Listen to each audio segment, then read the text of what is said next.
Hello mga kasindayan! Welcome to my educational channel for mathematics.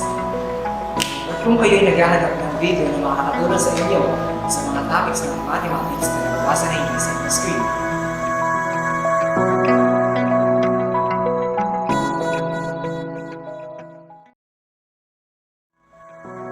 well, nasa tamang video kayo.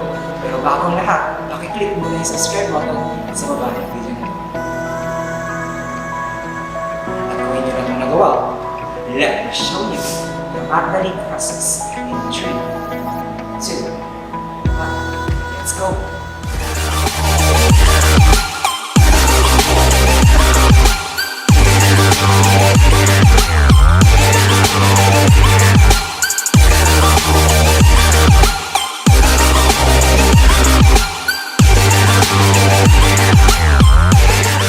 For our first topic for this video, we have converting quadratic function to vertex form.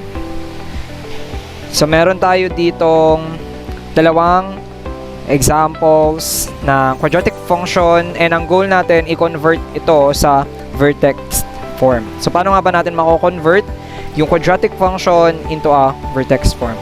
First thing na gagawin is dapat alam ninyo yung format ng vertex form, which is yung y equals a times the quantity of x minus h squared plus k.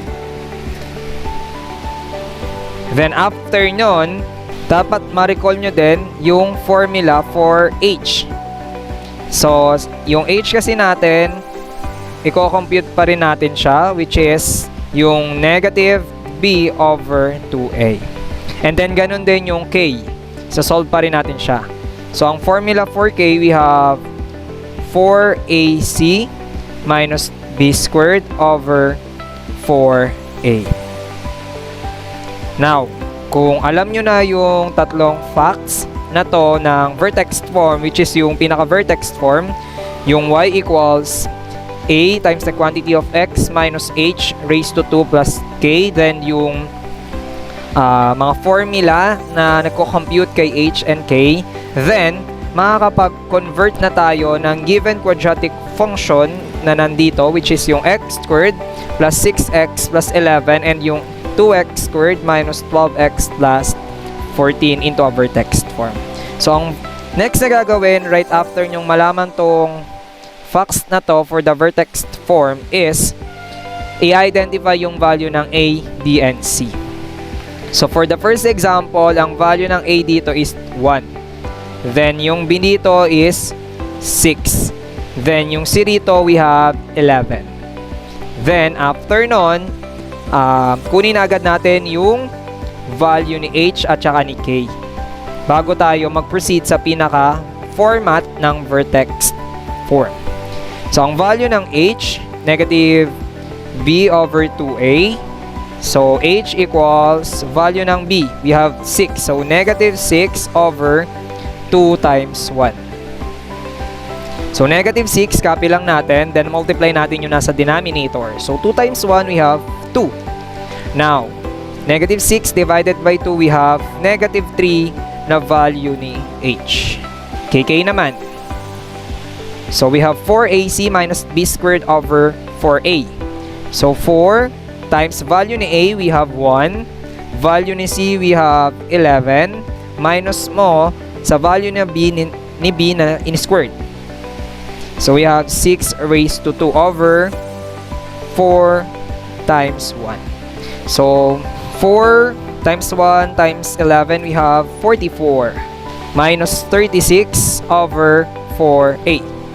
Now, 44 minus 36, we have positive 8 over 4.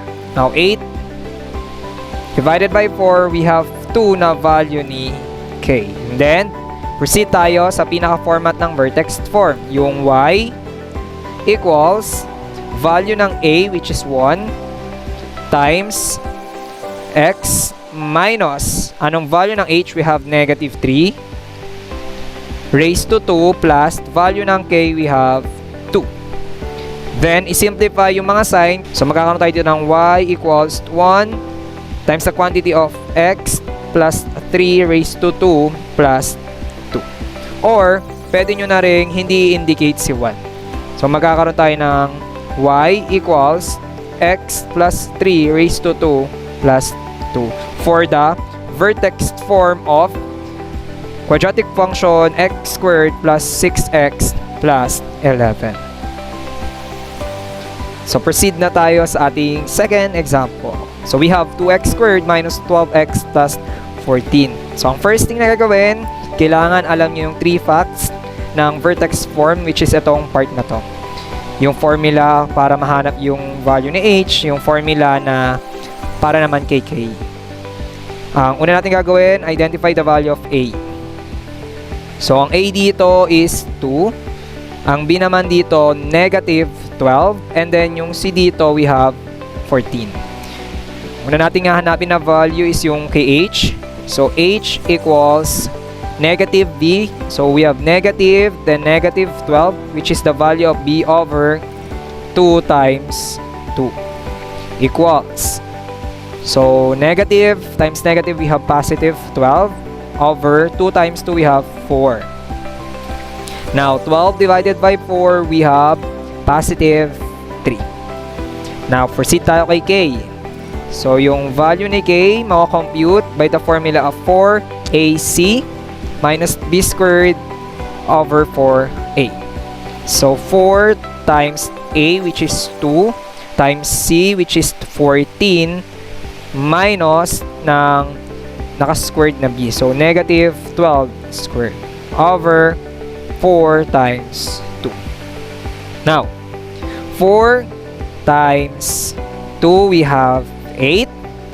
Then, 8 times 14, 112. Minus ng negative 12 squared, we have 144. Over 4 times 2, we have 8. Next, 112 minus 144. So, meron tayong negative 32 over 8. Then, negative 32 divided by 8, we have negative 4 for the value ng k. Then, proceed doon sa pinaka-formula ng vertex form. So, we have y, value ng a, we have 2 times x minus value ng h, which is 3, squared plus negative 4. So, i-simplify yung mga sign kung may isi-simplify. Like this one, simplify natin tong part na to. So, y equals 2 times x minus 3 raised to 2 minus 4. So, ang vertex form ng 2x squared minus 12x plus 14 is 2 times the quantity of x minus 3 raised to 2 minus 4. For our second topic for this video, meron tayo ng deriving the quadratic function sa table of values. So, paano natin malalaman yung quadratic function kapag ang given natin is yung table of values? So, ang first thing na gagawin is i-recall yung formula pattern for the quadratic function, which is yung y equals ax squared plus bx plus c. Kasi malaking tulong to mamaya sa ating pag-solve. Then, after nating malaman yung formula pattern or ma-recall itong part na to, ang next na gagawin is mamimili ng tatlong pairs ng values ng x and y sa given na table. And tip lang, lagi nyong i-include yung part na to, yung x is equal to 0, and then yung kapartner niya sa y variable or sa y value. Okay? So, ito yung first na pair. Then, ito yung second pair. Then, ito yung third pair. So, anong gagawin natin dyan sa mga pair of values na iyan?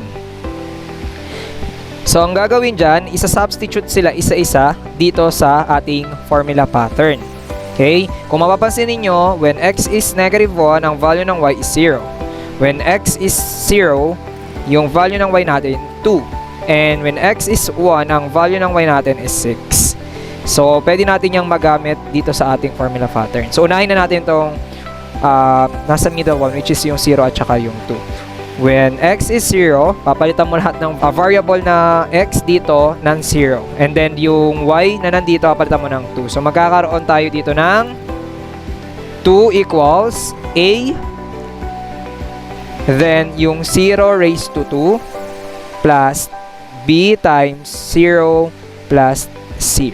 So, ito yung unang pair natin, which is yung 0 and 2. Then, after nun, kahit anong gawin natin na pagsasolve, yung 0 raised to 2 times sa a, 0 pa din. So, ang matitira sa part na to is yung c. So, ang value ng c natin is 2. So, okay na tayo sa first pair natin. Proceed na tayo sa second pair, which is yung negative 1 and 0. So, papalitan ko lang ng negative 1 yung mga variable x dito, and then 0 naman para kay y. Okay, so magkakaroon tayo dito ng 0 equals a times negative 1 squared plus b times negative 1 plus c.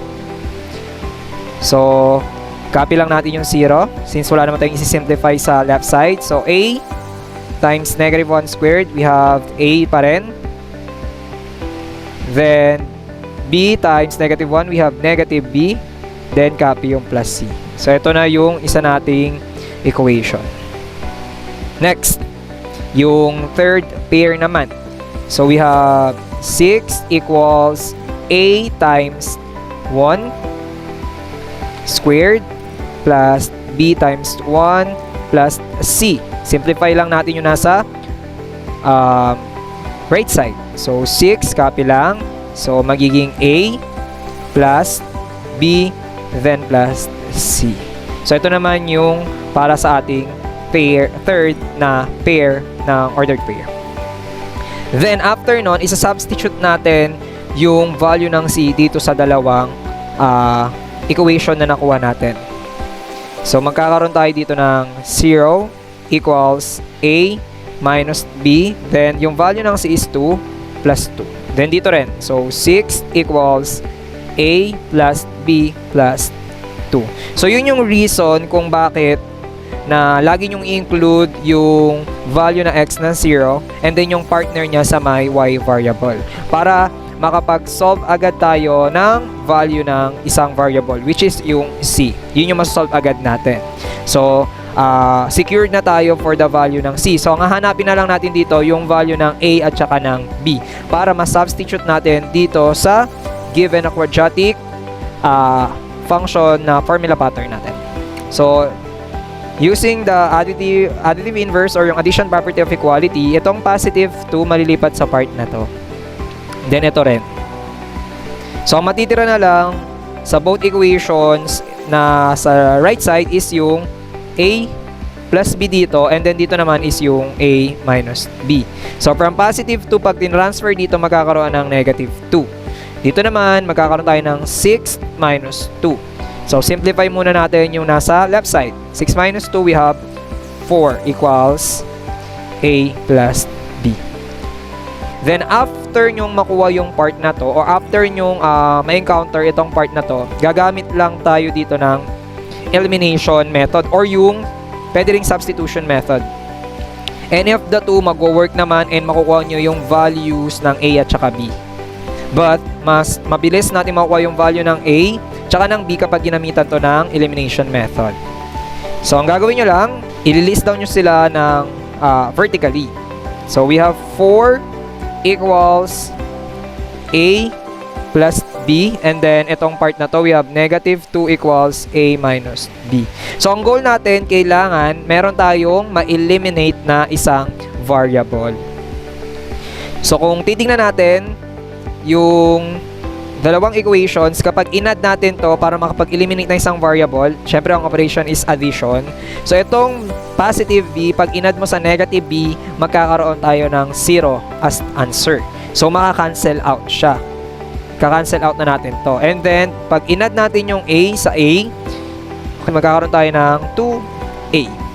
Then, 4 plus negative 2, magkakaroon ng positive 2. To get the value of A, divide both sides by 2. So, ang value ng A natin dito is 1. So, meron na tayong value ng A, may value ng C. So, ang nawawala na lang natin is yung value ng B para may substitute na natin siya sa ating formula pattern and makapag-derive ng quadratic function na nagre-represent sa table of values na to. So, paano natin makukuha yung value ng B? Kahit saan or kahit na ito or ito yung gamitin nyo, still, same value pa rin yung makukuha ninyo for the B. Pero, this time, ito na lang muna yung gagamitin natin. So, substitute nyo lang yung value ni A. So, you have 4 equals, value ni A is 1, then plus B. Then, transfer mo to dito. So, magkakaroon ka ng 4 minus 1 equals B. 4 minus 1, you have 3 as value ni B. So, meron na tayong value ni A, which is 1. B naman is 3. Kay C naman is 2. And then, babalik lang tayo sa ating formula pattern. So, paano mangyayari? Isa-substitute nyo lang yung mga value ng A, B, and C sa ating formula pattern. So, Y equals, value ng A, we have 1. Then, copy lang yung x squared plus value ng B, we have 3. Then, x. Value ng C, we have 2.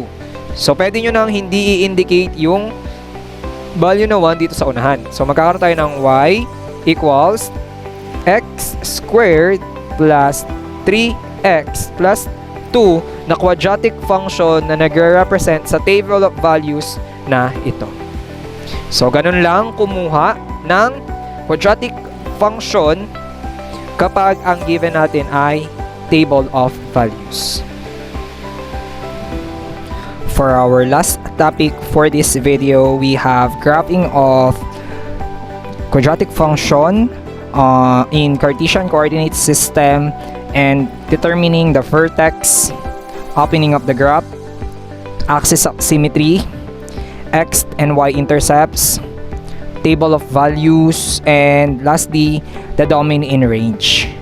Okay, so we have the given of y equals x squared plus 2x minus 3. Paano nga ba natin maigagraph yan sa ating Cartesian coordinate system? Ano yung ordered pair for the vertex? And paano siya mag-open ng parabola, upward ba or downward? So let us now proceed kung paano nga ba ma-compute yung mga part na yon. So for the first one, we have the vertex. So ang first thing na tatandaan yung for the vertex is yung formula ng h at saka ng k. So yung h, we have negative v over 2a, and yung k naman meron tayong 4ac minus b squared over 4a.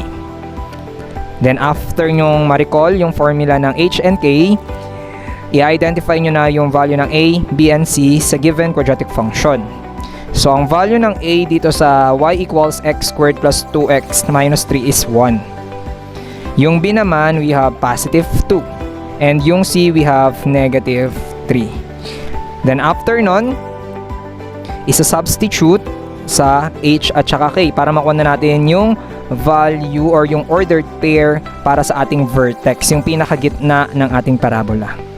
Okay, for the h, we have negative 2 over 2 times 1. So negative 2 copy over 2 times 1, we have 2. Then pag sinimplify, meron tayong value ng h na negative 1. For k naman, we have 4 times 1 times negative 3 minus 2 raised to 2 over 4 times 1. So 4 times 1 times negative 3, we have negative 12 minus 4 kasi yung 2 raised to 2 is equal ng 4. Then 4 times 1, we have 4. Then negative 12 minus 4 according sa rules of integers. Kapag same sign, ikakopy yung sign which is negative, then i-add yung dalawang numbers. So 4 plus 12, we have 16 over 4. Then simplify, makakuha tayo ng value ng k which is negative 4. So meron tayong, for the vertex we have negative 1 and negative 4 na ordered pair. So next, so paano nga ba mag-open yung graph natin, which is yung parabola? So nakadepende yung pag-open ng parabola natin kung upward ba or downward ay kay A, yung value ni A. Kapag yung A is less than 0, means mag-open yung parabola natin downward. Kapag greater than 0 naman, mag-open siya upward. So according sa value ng A natin, we have positive 1. Therefore, yung graph ng parabola natin na para kay y equals x squared plus 2x minus 3 is upward. Kasi nga, greater than 0 yung 1. So for the axis of symmetry, simply lang siyang i-identify. Kung ano yung value ni h, yun yung value ni axis of symmetry. Since ang value ng h natin is negative 1, therefore, yung axis of symmetry natin is negative 1. Means, or x equals negative 1. It means, yung ating parabola, hinahati niya sa dalawang equal na part kapag kinat niya to sa negative 1. For meron tayong half side na nasa left side and then half side din na nasa right side. Okay? Now, proceed na tayo sa x and y intercepts. So sa x and y intercepts, ititreat lang natin yung mga variable ng x at saka ng y sa 0. So unahin na natin yung sa x. So when x is 0, babalik lang tayo sa given na quadratic function. You have x squared plus 2x minus 3. Okay? Papalitan nyo lang yung variable na x na 0 doon sa ating given na quadratic function. So y equals 0 raised to 2 plus 2 times 0 minus 3. So 0 raised to 2 still 0. Then 2 times 0, 0 pa rin. So matitira natin dito is negative 3. So magkakaroon tayo ng ordered pair for the y-intercept na 0, negative 3. For the x-intercept naman, so ang ititreat naman natin na 0 si y. When y is 0, papalitan natin doon sa quadratic function. 0 equals x squared plus 2x minus 3. So as you can see, nakapag-create tayo dito ng quadratic equation. So meron tayong 4 na methods para makuha yung value ng x sa ating quadratic equation. So depende sa inyo kung saan kayo comfortable na method ng pagsosolve. But right now, ang gagamitin ko is factoring method. So 0 equals, so x plus 3 and then x minus 1. So kung i-foil method niyan, babalik yan sa x squared plus 2x minus 3. So ito yung factored form ng x squared plus 2x minus 3. X plus 3, then x minus 1. Then, ititreat natin or i-equate natin sila sa 0. Yung both binomial. So x plus 3 equals 0 and then x minus 1 equals 0. Transfer natin yung mga numerical value, yung numerical coefficients or yung constant sa may right side. So magkakaroon tayo dito na x equals negative 3 and then dito naman magkakaroon ng positive 1. So dalawa yung makikreate nating x intercept. So ang una is negative 3, 0 and then yung pangalawa naman we have positive 1, 0. It means itong mga intercepts na to, ito yung main sa main axis dadaanan ng parabola natin. So tandaan niyo yung mga part na yan. So next, table of values. Dito naman sa table of values, magbibigay lang kayo ng certain values para kay x. So pwedeng negative 2, negative 1, 0, 1, and 2. It's up to you. After nyo mapagbigay ng values kay x, babalik kayo sa ating given na quadratic function. You have x squared plus 2x minus 3. Okay? And then sa substitute lang natin tong mga part na to. So unahin na natin si negative 2. So when x is negative 2, papalitan lang natin yung value dito ng mga x. So y equals negative 2 raised to 2 plus 2 times negative 2 minus 3. So magkakaroon tayo dito ng positive 4 minus 4 minus 3. So ito magiging 0. So ang matitira sa value ng y is negative 3. So negative 3 itong part na to. Next, when x is negative 1, papalitan lang ulit natin. So y equals negative 1 squared plus 2 times negative 1 minus 3. So negative 1 squared we have 1. Then 2 times negative 1 we have negative 2 then minus 3. So magkakaroon tayo dito ng value ng y na negative 4. When x is 0 naman, so y equals 0 squared plus 2 times 0 minus 3. So maka-cancel out to, ang y value natin is negative 3. Next, kapag 1 naman, magkakaroon tayo ng 0 for the y. And kapag kay 2 naman, magkakaroon tayo dito ng 5. So now, since tapos na natin ma-identify yung vertex, yung opening of the graph, axis of symmetry, x and y intercepts, table of values, proceed na tayo sa pinaka domain in range. And ipa-plot na natin yung mga nakuha nating ordered pair para kay vertex and yung sa y-intercepts at saka x-intercepts at saka sa table of values. Kasi doon natin malalaman kung ano yung solution for the domain and the range. So for the vertex, we have negative 1, negative 4. So ito yung negative 1 for the x-axis and then negative 4 dito siya. So dito malolocate yung negative 1, negative 4. Then next, dito na tayo sa x and y intercept. So for y-intercept, we have 0, negative 3. So ito yon. Then negative 3, 0, ito yon. Then 1 and 0, ito yon. Now, balik tayo sa ating table of values. So negative 2, negative 3 para sa first ordered pair na nanggaling sa table of values. Negative 2, then negative 3. So dito yon. The next, negative 1, negative 4, ayun yung vertex natin. 0, negative 3, andito na. 1 and 0 nandito. 2 and 5, andito siya. So anong reason kung bakit natin ginagawa yung table of values yung sa x and y intercepts? Para maging perfect na U-shape yung ating parabola. Then after nyong ma-plot lahat ng points, i-connect nyo lang sila ng isang U-shape. Yan. Then i-extend nyo siya pataas. So ngayon, ito na yung graph ng ating quadratic function na y equals x squared plus 2x minus 3. Now, paano natin i-determine dito yung value ng domain? Ano yung mga solution na kay domain? At saka ano yung solution ng kay range? So kapag domain, since parabola itong pinag-uusapan natin, kapag domain, always na nag-e-extend yan ng negative infinity and sa positive infinity. Why? Kasi kung titignan nyo itong parabola natin, nag-e-extend yan infinitely. So, kung nag-e-extend yan infinitely, nagwa-wide din siya pataas ng pataas. Kaya, di natin masasabi yung sa domain kung hanggang saan siya. Kaya nga, negative infinity para sa left side, then positive infinity naman para sa right side. For the range, papansinin nyo lang yung sa vertex. Kung ano yung y value ng vertex, doon tayo mag-start. Since yung value ng k natin or yung y value na nasa vertex is negative 4, means start kay negative 4, papunta kay positive infinity.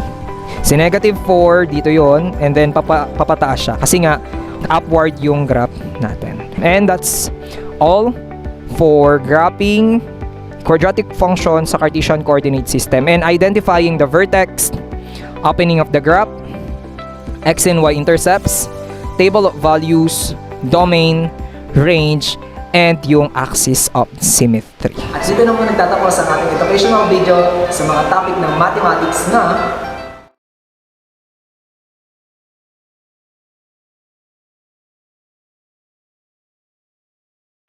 maraming salamat mga kasipnayan. Naway, kayo ay nakakuha ng kaunting technique sa pagsasolve ng mga topics na na-discuss natin sa ating video na ito. Thank you and God bless. Paalam!